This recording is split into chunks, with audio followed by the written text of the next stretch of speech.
Well, everybody, welcome back, subscribers and like button clickers, to the Gamer Muscle channel. In this video, where we are taking a first look and giving a first impressions of the physics, handling and force feedback of Rennsport's latest version, the open beta, which has just become available. Though I'm using a press account, so it's a kind of a preview of what's just become available.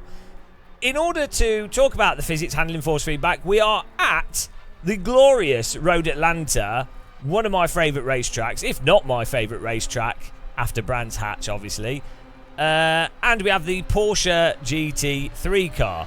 Now, obviously, a GT3 car is not the best for actually having a really good understanding of the force feedback and physics. Because it has TC and ABS, it kind of mutes a lot of stuff. However, Rennsport has a lot of GT3 cars in it. GT3 cars are popular, and GT3 cars are in every bloody simulator, so it's actually quite interesting from a sort of comparative standpoint.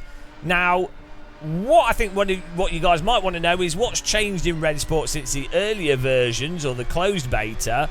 And I think the biggest thing that I noticed is that the force feedback, to me, seems to be a lot better and a lot more improved, in that now you have a lot more dynamic range to the force feedback, with you being able to feel the tyres loading up as you go faster, as you turn in. The corrective force has been really quite nice. Track texture, suspension bumps, and all that kind of stuff being really quite nice.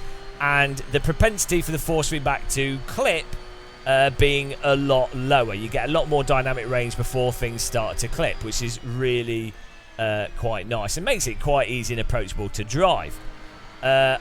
Personally, I still think force feedback in the original Assetto Corsa, the original Automobilista, is better than Rennsport. However, the actual way it feels is more than acceptable. I think there might be a little bit more dynamic range in some ways compared to ACC. And it's within that sort of zone of general subjectivity. I think most people really like how this feels, to be honest. Being critical, I would say there could do with being better feel for the absolute point of slip, and more feel for how much brake before you start locking up. Though it does actually have a nice loading up when you brake. It has a similar feel to R Factor 2. When you load up, it feels like suspension's compression.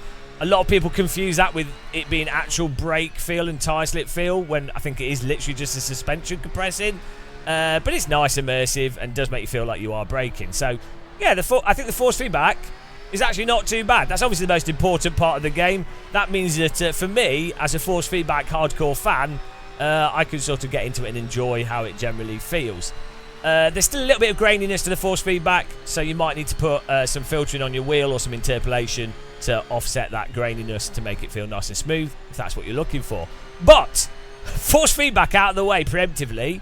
The actual handling of this, and I have to say, it's actually really quite nice. I do think they've polished things up a little bit from the earlier versions that I remember playing.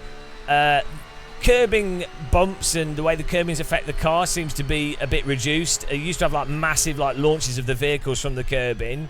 The actual nature of the handling of the vehicles is much more in line with that sort of R Factor 2 way of driving, where you have a sort of, you've got your normal in-grip zone of driving, and then when you start getting through the corners, you have that kind of slip, almost sort of slip mode of combined slip, but the cars are nice and stable. So unlike iRacing, for example, when you really start pushing the rears or you go over the limit, in iRacing, opposite locks often a really bad idea, and in iRacing the tyres get progressively hotter through the corner, and then the car just grip turns off. iRacing's tyre model is actually completely insane. This doesn't have any of those issues, and this is much more in line with R Factor 2, I'd say, and the original Assetto Corsa, and even ACC.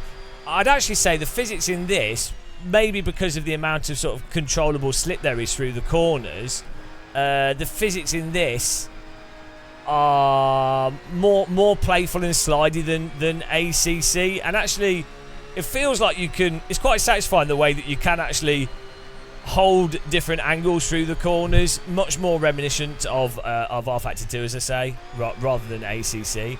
But basically, I actually think this is really quite fun to drive and move the cars around, and it's quite fun to try and get them faster and push them.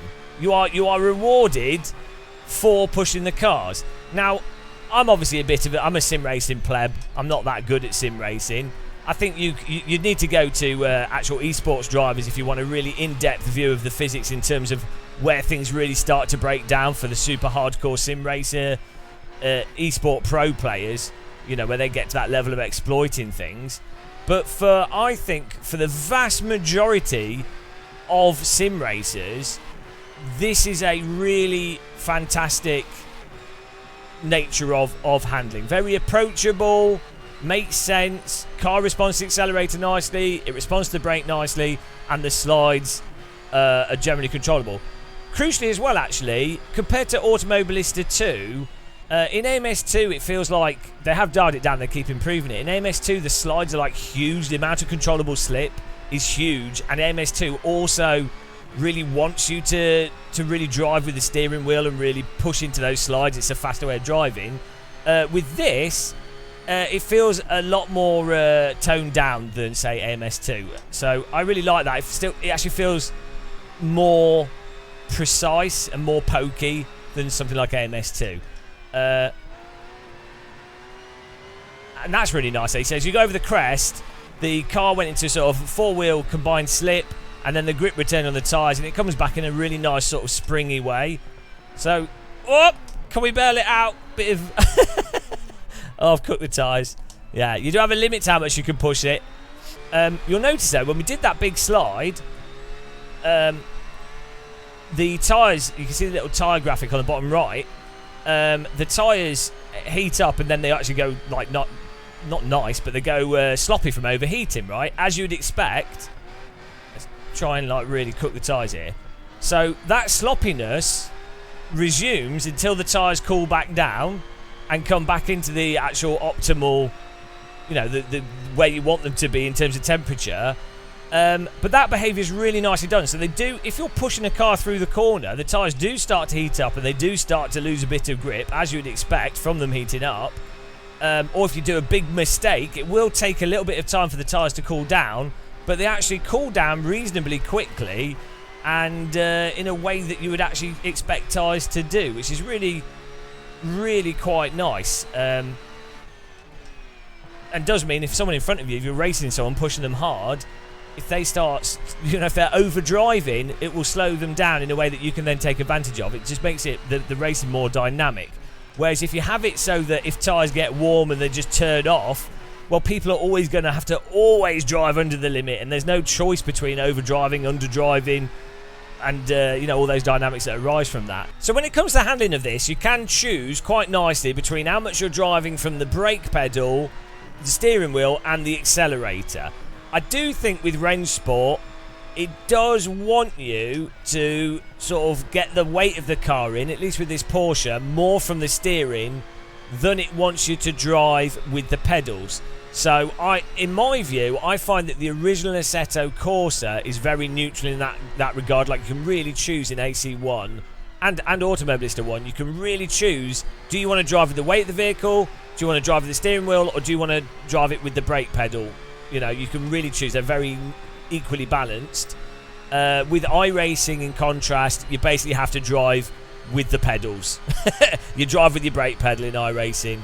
That's it. That's the only real option.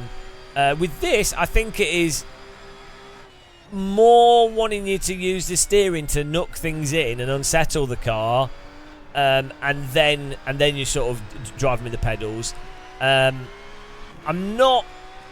I would have to do a lot more driving online and a lot more practice driving and really test it out to see how much, what works better for lap time. Does inducing more slip get faster lap times, or just being super smooth?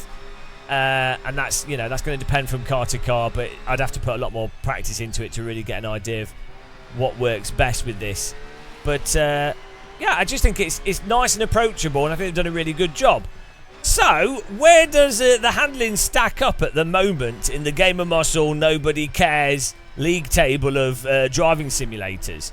I would say, obviously, Assetto Corsa 1 is at the top. Automobilista 1 is very close to Assetto Corsa 1 at the top.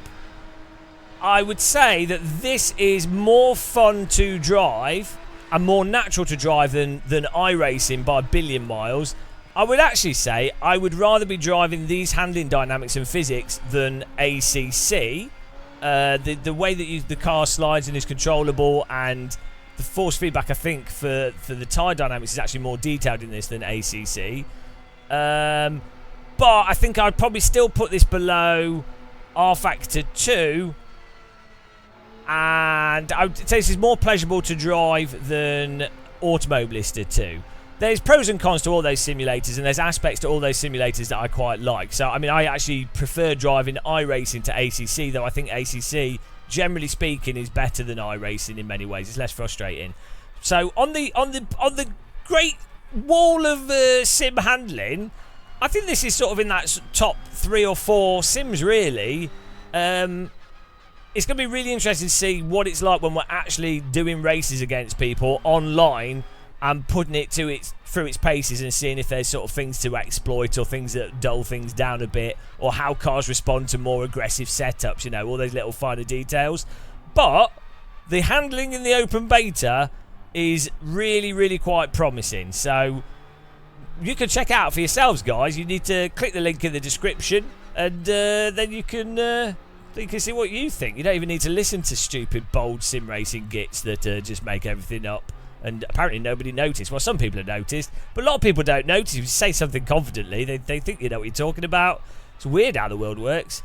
Anyway, thanks for watching. Happy tea drinking. Take care. And goodbye, guys.